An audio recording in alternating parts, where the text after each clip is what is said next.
Upon our arrival in Canada 15 years ago, Bob and I received a copy of the book by humorist Will and Ian Ferguson titled How to Be a Canadian.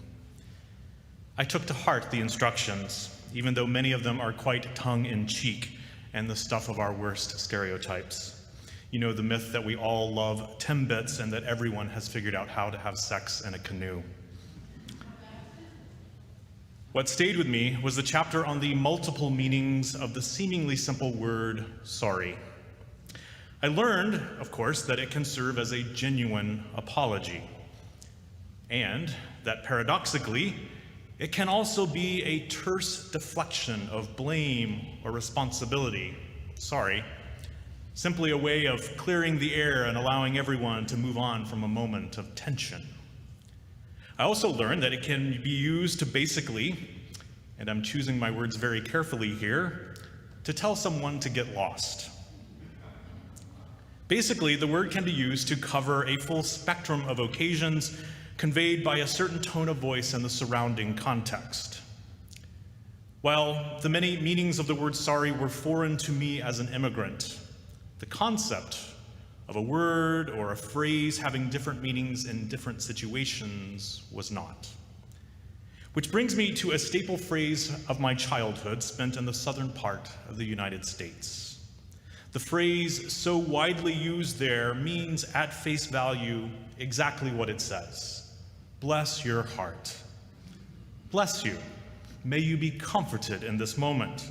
May you find strength in whatever it is that you are going through.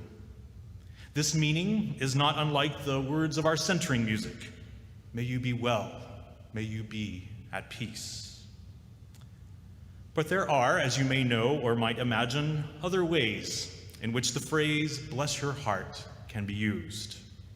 Typically, these are said of someone behind their back. Bless their heart, which suggests that the person being discussed just doesn't quite have their act together. It may sound like sympathy, but it actually reeks of judgment. Bless their heart, but I could do this better than they could. Bless her heart, she doesn't know how much she's embarrassing herself. Bless his heart, he's making a fool of himself and the poor thing doesn't even know it.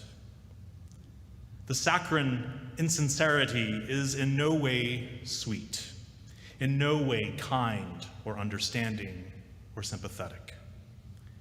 Occasionally, the phrase is spoken directly to a person, but in a way that is dismissive and diminishing. Well, bless your heart. This may well be the most offensive use of all, as it discounts a person to their face with a false and mocking expression of understanding. The poet Richard Newman gets at some of these delicious nuances of meaning in his poem, Bless Their Hearts. At Steak and Shake, I learned that if you add bless their hearts after their names, you can say whatever you want about them and it's okay. My son, bless his heart. He rents storage space for his kids' toys. They're only 1 and 3 years old. I said, my father, bless his heart, has turned into a sentimental old fool. He gets weepy when he hears my daughter's greeting on our voicemail. Before our steak burgers came, someone else blessed her office mate's heart. Then, as an afterthought, the jealous hearts of the entire anthropology department. We bestowed blessings on many a heart that day. I even blessed my ex-wife's heart. Our waiter, bless his heart, would not be getting much tip, for which, no doubt, he would bless our hearts. In a week, it would be Thanksgiving, and we would each sit with our respective families, counting our blessings and blessing the hearts of family members as only family does best. Oh, bless us all. Yes, bless us, please. Bless us and bless our crummy little hearts. I bring all of this up because blessing can take many forms. And the things we may consider to be a blessing may have the opposite effect. True blessings take care. It requires sincerity. Blessing takes observation of the reality of another's circumstances, followed by a suspension of judgment, a real openness and curiosity, and then a genuine turning of the heart towards the other in compassion, in care, in kindness, with a clearly felt effort to show support and understanding in a way that matters in the moment to the other person. Now, it has to be said that in this process, it is no simple thing to suspend judgment. It is part of how we navigate the world, of course. I mean, sometimes it's absolutely necessary to make a judgment call about whether the eggnog that's been in the fridge for the past 3 weeks is off or not. But judgment will always get in the way of blessing. Blessing the heart of another, then, requires an opening of our own heart. That opening of the heart is a central and enduring focus of this time of year, of course. It informs our seasonal stories from Rudolph to the Grinch to Ebenezer Scrooge. And the guiding mystery of the holidays is whether something this year will spark our hearts to expand, if they will transform from being maybe 3 sizes too small to growing big enough and bold enough to hold others with care and compassion. Rather than waiting for that spark, though, hoping that it might hit at just the right moment, let us resolve instead to be that spark. In this festive season, may you seek out ways to bless the world, beginning with those around you and radiating outwards as far as the reach of your life takes you. Again, blessing can take many forms. Sometimes it's more about something we do than something we say. Sometimes it's about holding silence with someone when they grieve. Sometimes it's about holding space for someone to tell their story, to work out in conversation what they see as their next step. Sometimes it's simply about showing up, expressing care by our presence. And sometimes, to be sure, it is indeed about something that we say, words that need to be said, words that need to be heard, words of blessing. I see you, I applaud you, I am proud of you, I love you, I'm with you. Take a moment to consider where in your life there may be an opening for blessing right now. Who in your life needs to know you care? Who needs to hear certain words from you? Who needs you to be present to them in a way that you have not previously or recently been? How might you bless your corner of the world with your being? Take a moment.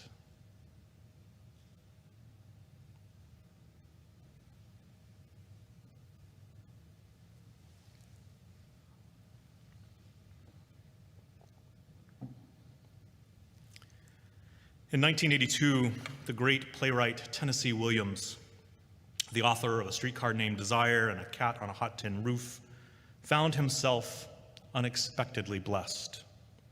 That year, he was among 11 people awarded honorary doctoral degrees at Harvard University's commencement. Another was Mother Teresa of Calcutta, the winner of the Nobel Peace Prize. Robert Kiley, who was Tennessee Williams' escort during the academic proceedings that day, shared in his memoirs this beautiful story of what he carefully observed. At the honorary degree dinner the night before commencement, Williams, a short and shy man, was nervous and a bit overwhelmed by Harvard formality. But after dessert and a little wine, when a student group came in to sing, he smiled, relaxed, and taking my hand and that of the elderly woman next to him, said, like one of his characters, "I just want to be surrounded by beautiful people." The next morning when I met him at Johnston Gate for the procession, he seemed anxious again because he was in a sports jacket and no academic gown and felt out of place at Harvard. I tried to reassure him, but he became more tense when we were told the honorands would need to sign a guest book.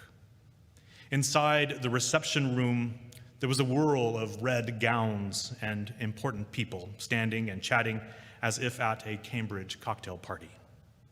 I thought Williams was about to back out when he and I saw two very small nuns, ignored by everyone, sitting on a couch across the room praying the rosary.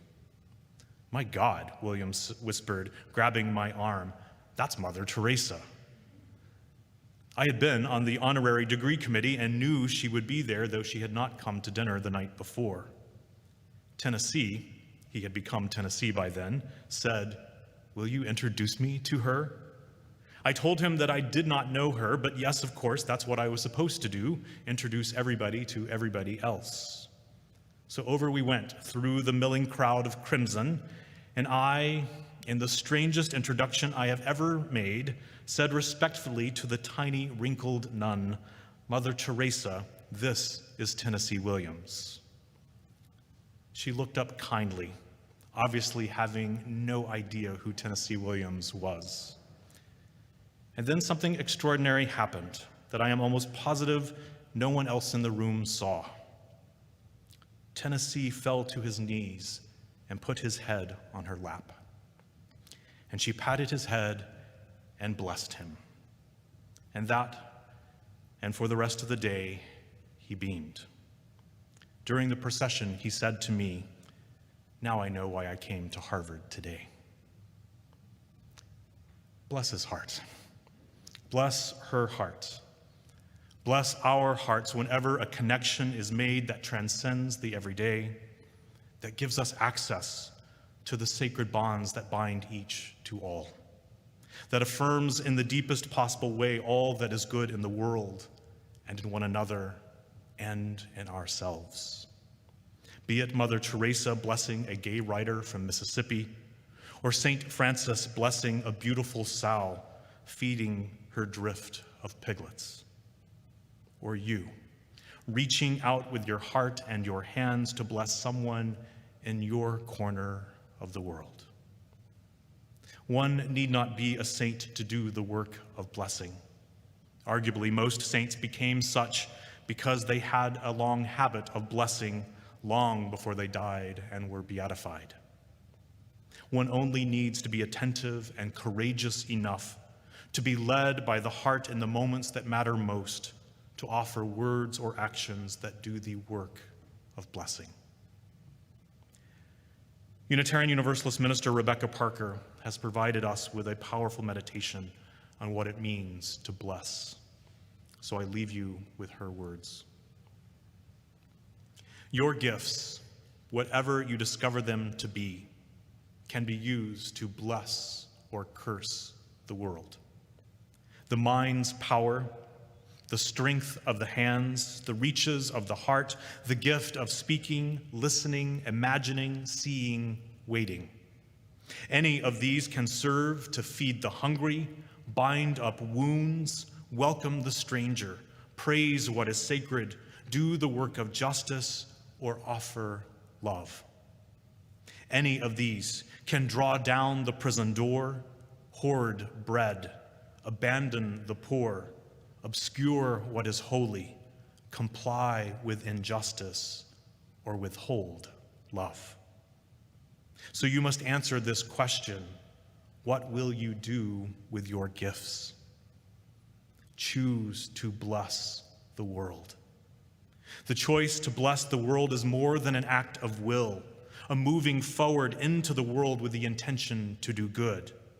It is an act of recognition, a confession of surprise, a grateful acknowledgement that in the midst of a broken world, unspeakable beauty, grace, and mystery still abide. There is an embrace of kindness that encompasses all life, even yours.